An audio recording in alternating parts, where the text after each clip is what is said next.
Place GOthrough in the companion underwear, with the 2 slits in the device facing the rear.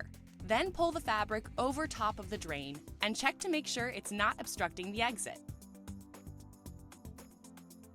Now go ahead and secure the straps on each side by first feeding them up through the slits in the device, then back down through the holes in the underwear.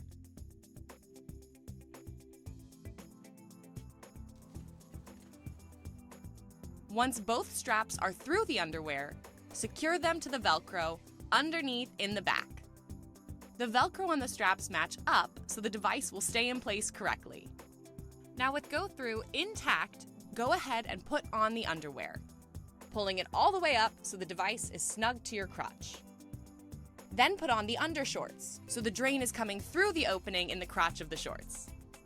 These will help make sure that GOthrough stays snug to your body and will also prevent the drain from rubbing on your bare skin. Plus, they have a drip pocket where you can tuck the drain after use. Also provided is this plug to prevent dripping from minor leaks while you walk. Just remember to take it out before you pee. Over top, you could wear a skirt to hide the device. Or maybe loose shorts. GOthrough is made to align with the left leg, so the drain sits better to the left side of your crotch seam. You can also try these pants with a Thighfly. It's a zipper right where you might need it for access to the drain. So if you want to use it on the go, simply place a container over the drain exit and pee while standing, and empty the container when you can.